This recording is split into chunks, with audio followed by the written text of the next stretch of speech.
Hello, viewers. I'm Jane, the ultimate Filipina.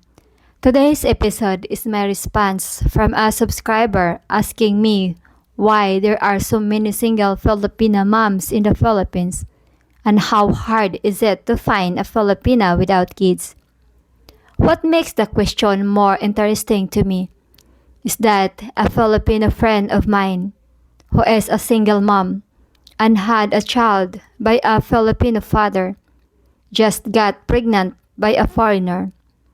The Filipino father of her child abandoned her and ran off into the sunset. She claims she doesn't know where he is and don't care. She has a good job at the airport and vowed she will never trust a man again. She remained celibate for 5 years. One day, while treating her 5 years old daughter to McDonald's, she met a foreigner who struck up a conversation with her, and he requested her phone number, and she decided to give it to him. To make a long story short, after several dates and him convincing her he wanted a family with a Filipina and was ready to settle down, they had sex aggressively over a 6 weeks period. She realized she was pregnant and called the foreigner to tell him the good news. He seemed excited and joyous, but after the conversation ended, he blocked her and deleted his email and social media accounts. He then ran off into the sunset. She recently delivered her second child and is now a single mom with a Filipino child and a foreigner child. Luckily, in her case, she has an executive job and salary that can support both kids. Many Filipina moms are not economically secure but have a similar history or circumstances. This story is indicative of many trusting Filipina who trust men to be responsible but are naive, foolish, and irresponsible themselves. Some Filipina are so wrapped up in love, trust, and hope, they cannot see the forest because of the trees. They continue the cycle of childbearing without marriage or economic well-being. Here are my reasons, which are my own perspective, thoughts, and opinion. There are so many single moms in the Philippines. 1. They get into a relationship with immature, irresponsible, and manipulative men. It does not matter what his age or background is.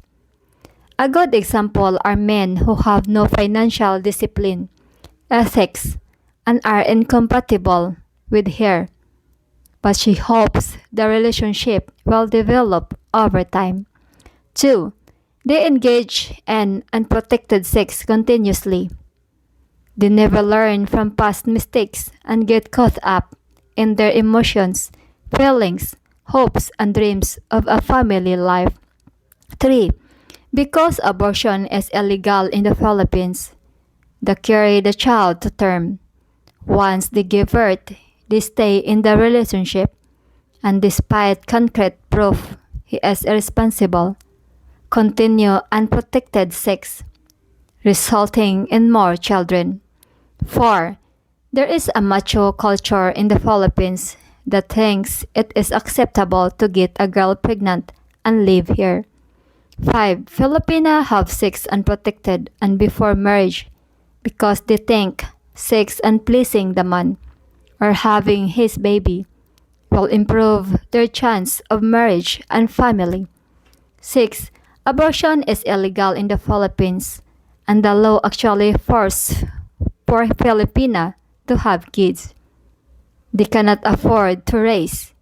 In many cases, the pregnancies are from incest, rape, and poor decision making. I could go on and on, but poverty, lack of employment, no divorce laws, and a society that single moms are becoming the norm is a problem that only legislation and more sex education can cure. There is progress in this area. but it's slow and long overdue. The real key to resolution, in my opinion, is the women must practice safe sex, educate themselves, have discipline, and lobby for divorce, not annulments and more child support enforcement. I'm Jane, the ultimate Filipina, wishing you an ultimate day, an ultimate life in the Philippines. Take care. Bye.